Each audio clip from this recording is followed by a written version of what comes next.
Not Even Afraid of Ghosts, the first story.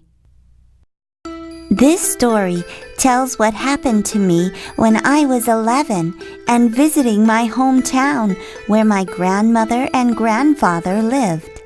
It was just the time of Ganbun. Grandmother asked me to go to Bopaiban event with her, but I didn't want to go. It's because on Bopaiban, people feed the wandering ghosts called brets by tossing rice balls to them. I'd heard that brets were ugly and wicked ghosts with a very long body taller than the palm tree and a mouth smaller than the eye of a needle. But I didn't want to tell grandmother that I was afraid of ghosts. I thought if I really had to go, then I needed to learn about brets as much as possible. I asked grandmother questions about brets. Why do people feed brets on Bopaipan? Where do brets come from? People who do many bad things will become wandering brets after they die, because their sins are still in their bodies. Brets eat dirty soil or drink blood. Grandmother, could I ask Chan to come along with us? Yes, of course. We need to have her sleep over in our house, though, because we have to leave home early in the morning. Early next morning, I heard a faint ring of a bell coming from somewhere far away. Grandmother woke me and Chan up. Chan said in a strong voice, Mom, wake up! Let's go! We're going to meet brets!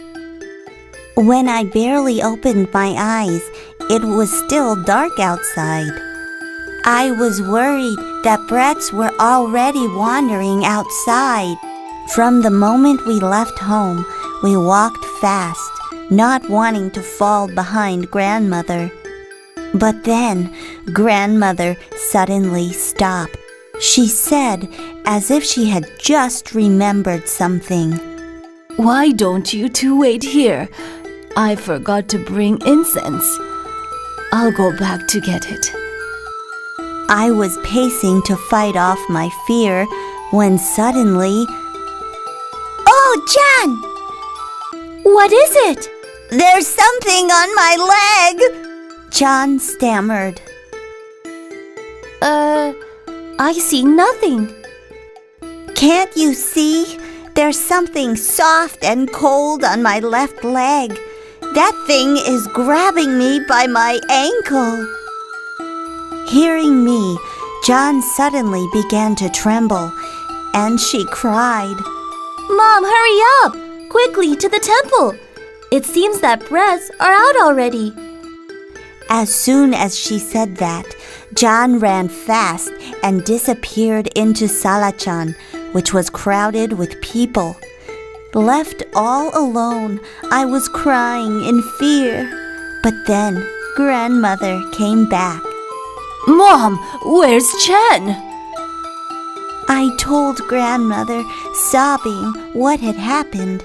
After listening to me, grandmother checked my leg. And she laughed loudly and pulled some wet grass off my ankle. Dear child, this is nothing but grass. I stopped crying, feeling ashamed of myself. If John hadn't run away, leaving me alone, I wouldn't have cried.